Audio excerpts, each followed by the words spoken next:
Selamat pagi Bapak Ibu Saudara yang kasih Tuhan. Pagi ini tema renungan kita adalah tentang orang yang dihapuskan hutangnya. Bacaan Injil terambil dari Lukas pasal 7 ayat 41 sampai 43.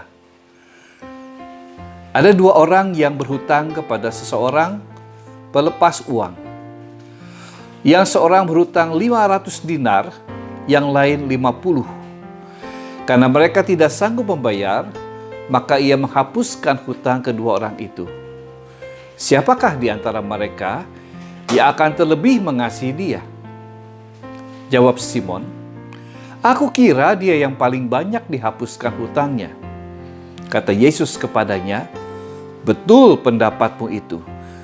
Saudara-saudara, dalam kehidupan bersama dengan sesama, baik itu adalah orang yang familiar seperti keluarga, sahabat, saudara-saudara, maupun juga orang lain, orang asing yang kadang kita jumpai dalam kehidupan sehari-hari. Kita memiliki masalah yang memberatkan kehidupan dan memutus pisahkan relasi keluarga, saudara, sahabat, maupun orang asing. Dan salah satu sumber masalahnya yaitu soal hutang.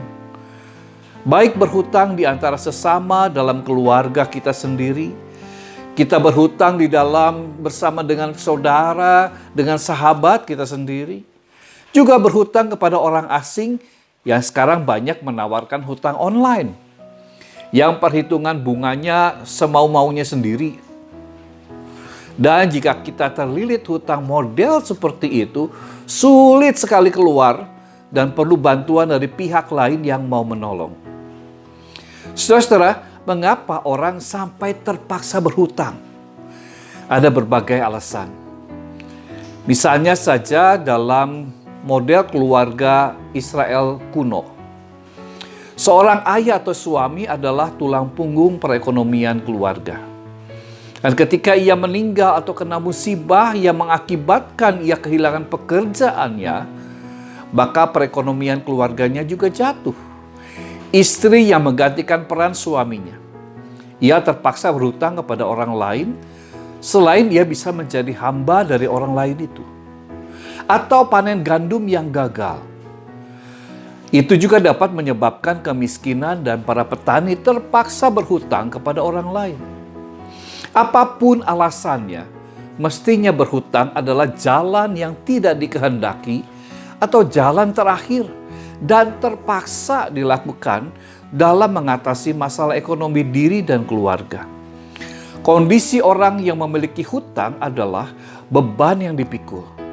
Sebaliknya orang yang memberi hutang dapat berada pada pilihan.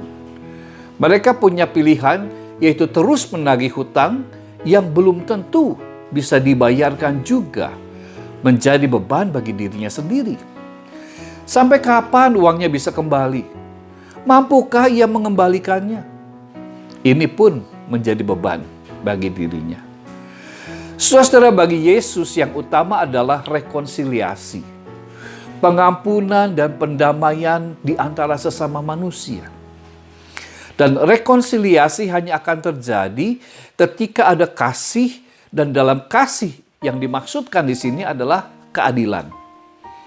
Adilkah kalau orang yang memberi hutang dan terus-menerus menagih hutangnya, tetapi ia tidak mau melihat bahwa si penghutang tidak mampu dengan penghasilannya sekarang untuk membayarkan hutang itu kepadanya.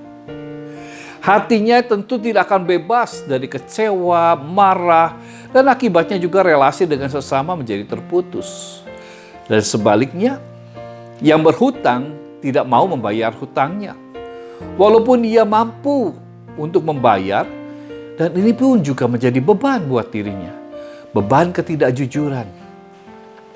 Saudara-saudara, adil berarti kemampuan untuk mengangkat beban kesusahan sesama. Dan ini berlaku pada kedua belah pihak. Si pemberi hutang maupun si penerima hutang. Masing-masing perlu berlaku adil pada dirinya sendiri dan kepada sesamanya, agar kembali terjalin hubungan yang indah di antara sesama manusia. Dan Paulus mengingatkan jemaat Roma dalam surat Roma 13 ayat 8 dikatakan, Janganlah kamu berhutang apa-apa kepada siapapun juga, tetapi hendaklah kamu saling mengasihi.